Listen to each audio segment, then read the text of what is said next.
오늘 여러분께 들려드릴 이야기는 믿음과 광신의 경계에서 벌어진 참혹한 비극입니다.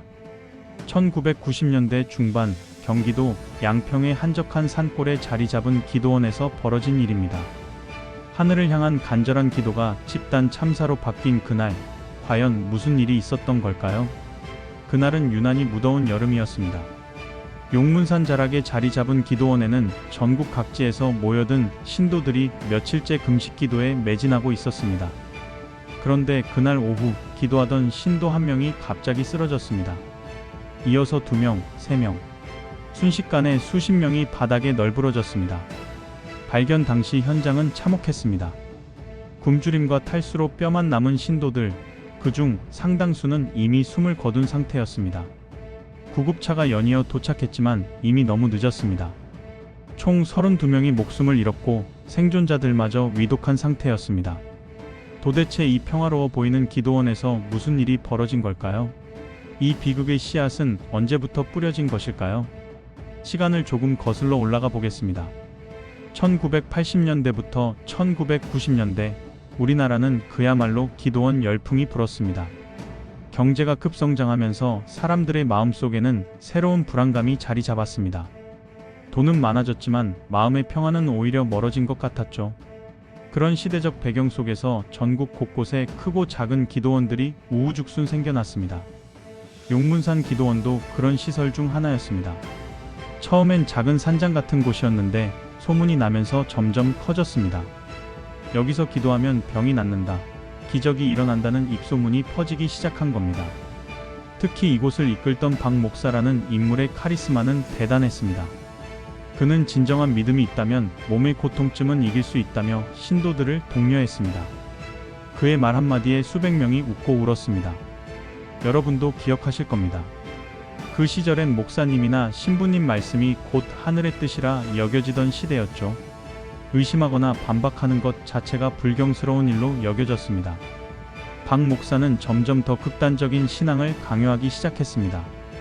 처음에는 하루 종일 기도하기, 그 다음엔 이틀 밤낮 기도하기, 그리고 마침내는 일주일 동안 물과 음식을 끊고 기도하기까지 단계별로 강도를 높여 나간 겁니다. 배가 고프다는 것은 육신의 욕망입니다.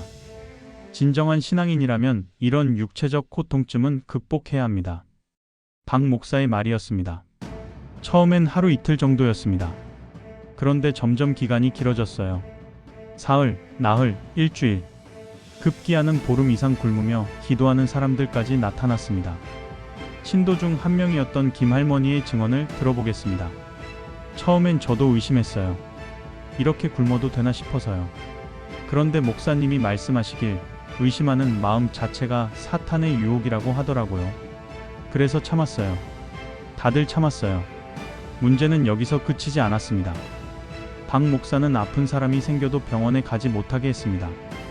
병원에 가는 것은 하나님을 믿지 않는다는 뜻이라며 오직 기도로만 치료하라고 했거든요. 그의 여름 평소보다 유독 무더웠습니다. 연일 35도를 넘나드는 폭염이 계속됐죠. 그런데도 기도원 안에서는 에어컨이나 선풍기 사용을 금지했습니다. 편안함을 추구하면 신앙이 해이해진다는 이유에서였습니다. 7월 15일 드디어 대규모 금식 기도가 시작됐습니다. 박 목사는 이번 기도에는 특별하다, 하나님께서 큰 기적을 보여주실 것이라며 신도들을 독려했습니다. 전국에서 모여든 신도만 200여 명, 그중 80여 명이 일주일간의 금식 기도에 동참하기로 했습니다. 처음 이틀은 괜찮았습니다. 오히려 신도들의 기도 소리가 더욱 열정적이었죠. 그런데 사흘째부터 달라지기 시작했습니다. 몇몇 신도들이 어지럼증을 호소했거든요. 하지만 박 목사는 그것은 육신이 영혼에게 항복하는 과정이라며 계속하라고 지시했습니다. 나흘째 한 중년 여성이 기절했습니다. 다른 신도들이 병원에 데려가야 한다고 했지만 박 목사는 단호했습니다. 지금이 바로 시험 때입니다.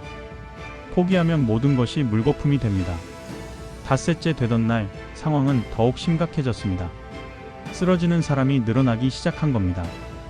그런데도 박 목사와 일부 간부들은 더 큰 기적을 위한 실현이라며 계속 기도하라고 압박했습니다.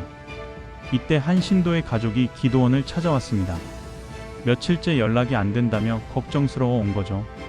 하지만 기도원 측에서는 기도 중이니 방해하지 말라며 면회를 거부했습니다. 바로 그때였습니다. 기도원 밖에서 기다리던 가족들이 이상한 소리를 들었어요. 평소 들리던 기도 소리가 아니라 신음소리 같은 건 말이에요. 뭔가 이상하다 싶어서 강제로 문을 열고 들어갔더니 참혹한 현장이 펼쳐져 있었습니다. 바닥에는 수십 명이 쓰러져 있었고 일부는 이미 숨을 거둔 상태였습니다. 살아있는 사람들마저 뼈만 앙상하게 남아서 제대로 움직이지도 못했어요. 즉시 신고가 접수됐습니다. 구급차 10대가 넘게 출동했고 헬기까지 동원됐습니다. 하지만 이미 늦었어요. 현장에서 확인된 사망자만 32명, 중환자실로 실려간 사람이 40여 명이었습니다. 의료진의 소견은 명확했습니다. 장기간의 금식과 탈수, 그리고 극도의 영양실조가 원인이었어요. 특히 무더운 날씨에 밀폐된 공간에서 며칠간 아무것도 먹지 않은 상태였으니 몸이 버틸 수 없었던 거죠. 수사가 본격화되면서 더욱 충격적인 사실들이 드러났습니다. 박 목사를 비롯한 기도원 지도부는 정작 자신들은 따로 음식을 먹고 있었던 거예요. 신도들에게는 금식을 강요하면서 말이죠. 생존자 중 한 명인 이 씨의 증언입니다.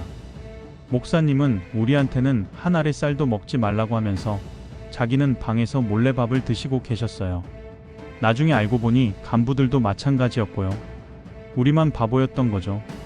더욱 화가 났던 것은 박 목사의 태도였습니다. 사건 발생 후에도 그는 이것은 하나님의 시험이었다. 죽은 사람들은 천국에 갔으니 오히려 복 받은 것이라며 책임을 회피했거든요. 경찰 조사에서 밝혀진 바로는 사건 발생 3일 전부터 이미 여러 신도들이 위험 신호를 보이고 있었답니다. 하지만 기도원 측에서는 이를 모두 무시하고 오히려 더 강하게 금식을 강요했던 거죠. 특히 충격적이었던 것은 목사의 아들까지 이런 일에 가담했다는 사실이었습니다. 의대를 졸업한 그가 신도들의 위험한 상태를 누구보다 잘 알고 있었을 텐데도 아버지의 지시에 따라 병원 이송을 막았던 거예요. 이 사건은 당시 사회에 큰 충격을 주었습니다. 연일 신문과 방송에서 대서특필됐고 전국의 기도원들이 일제히 조사를 받게 됐죠. 무엇보다 종교계 내부에서 자성의 목소리가 터져나왔습니다. 이것은 종교가 아니라 광신이다. 진정한 신앙인이라면 이런 일을 할 수 없다는 비판이 쏟아졌거든요. 하지만 여전히 박 목사를 옹호하는 신도들도 있었습니다. 그들은 목사님은 잘못이 없다. 신도들이 믿음이 부족해서 죽은 것이라며 끝까지 그를 감쌌어요. 이런 맹목적 추종 때문에 사건 수사가 더욱 어려워지기도 했습니다. 재판이 시작되자 더욱 놀라운 사실들이 드러났습니다. 박 목사는 이미 수년 전부터 이런 식으로 신도들을 통제해왔다는 거예요. 과도한 헌금을 강요하고 가족과의 연락을 차단하고 심지어 결혼과 이혼까지 자신이 결정하게 했답니다. 피해자 가족들의 증언도 이어졌습니다. 어머니가 기도원에 다니시면서부터 완전히 다른 사람이 되셨어요. 목사님 말이면 다 옳다고 하시고 가족 말은 전혀 듣지 않으셨죠. 그러더니 결국 이런 일이. 한 유족의 오열 섞인 목소리였습니다. 전문가들은 이 사건을 종교를 빙자한 범죄로 규정했습니다. 연세대 심리학과 김 교수의 말을 들어보겠습니다. 이것은 전형적인 컬트 집단의 특징입니다. 지도자에 대한 절대적 복종, 외부와의 단절, 비판적 사고의 차단, 종교의 탈을 쓴 마인드 컨트롤이었던 거죠. 정부도 뒤늦게 대책 마련에 나섰습니다. 전국의 종교시설에 대한 전수조사를 실시하고 기도원 운영에 대한 가이드라인을 마련했죠. 하지만 이미 벌어진 비극을 되돌릴 수는 없었습니다. 재판부는 박 목사에게 징역 15년을 선고했습니다. 업무상 과실치사와 사기 혐의였죠. 하지만 유족들은 너무 가벼운 처벌이라며 분노했습니다.